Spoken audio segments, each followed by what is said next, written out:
If you're starting a nail down or you're doing a nail down flooring installation, you're in the right place. Today we're going to show you exactly how to get started with a nail down flooring installation. It's so beautiful, you and me.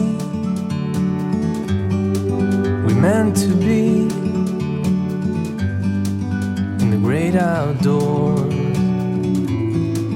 forever free. Hi, my name is Tim. I'm a flooring and stair contractor, and today we're at one of our job sites where we are installing some beautiful short leaf acacia flooring. But it needs to be nailed down. Now this is an installation that is one of my favorites.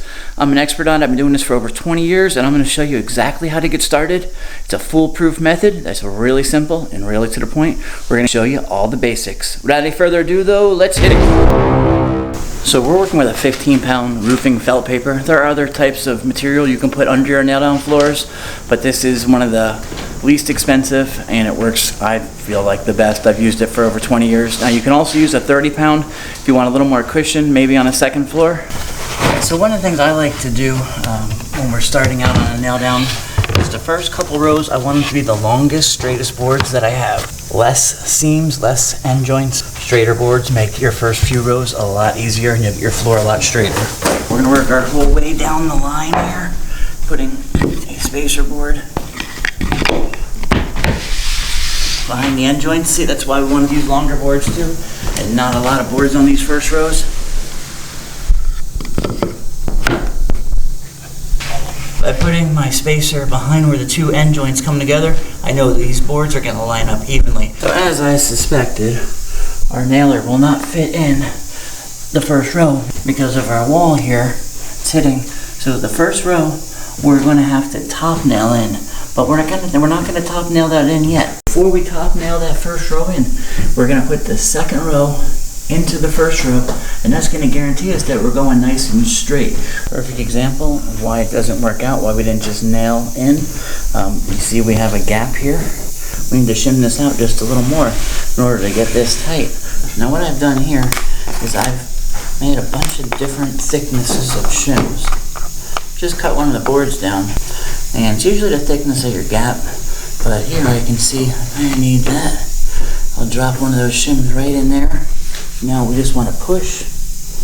Okay, look at that. No more gap. And now we'll be free to push up against that nail, do everything we need to do to get this floor nice and tight.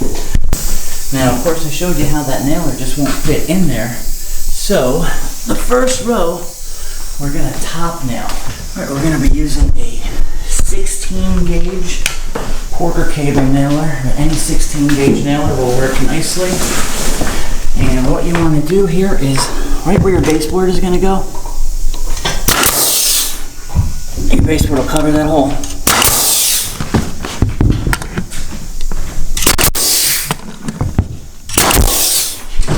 Now, you don't want to just nail there. Ideally, when you're top nailing into a board, any knots like that right there, that knot, that'll hide that nail so nicely. I wish that was on that board. We should have worked it out like that, but boards like that there, where you have those dark knots, any dark spots is where you want to try to put your nails. So of course, we'll put filler in these holes and really conceal them. So now we have our first row nailed in, it's time to bring out the big dog, the floor nailer, the pneumatic, the one that we whack with our favorite flooring mallet, our Lexi mallet. Today we're using a power nail. This is a cleat nailer. This is only 1/2-inch floor we're working with here. So I like to use the cleats on 1/2-inch floors. So luckily this power nail is awesome. This will work. I've used this on even thinner floors. I think I've used this on 3/8 floors as well, which is pretty impressive. So let's show you how we do it though. Look at that, I love this nailer. Put the link for this and all the products that we use in the description below as well.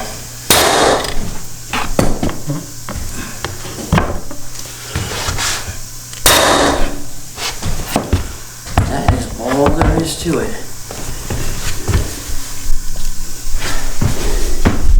Work your way down. You want to put a nail every 4 to 6 inches. And then once you get enough floor set up, we want the compressor on this side of us. We don't want the hoses in our way all the time. The compressor and hoses should always be on that side of us, working with the direction that we're going. But now when we're starting out, we have no choice to keep them behind us. All right.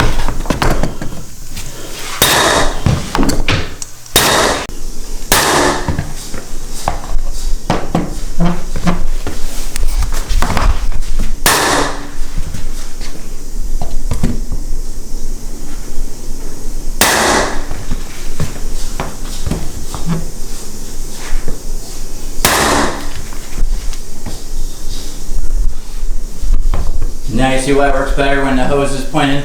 Yeah, the way over it on the comes other off of side. it. Yeah. That's why they make it to be behind you.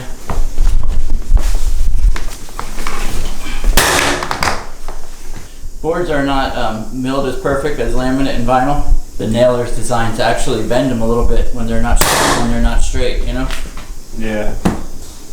Well, so that is all there is to it. I hope you enjoyed this. Be sure to check out the next video in this series where we show you how to start a glue-down flooring installation on the downstairs. Downstairs does not have plywood subfloor, it's concrete.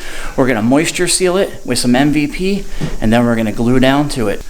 But we need your help. YouTube doesn't promote us as much as they should, so please like, share, and of course if you already haven't, take out your favorite flooring mallet and smash that subscribe button so you don't miss any future content. Thanks for watching.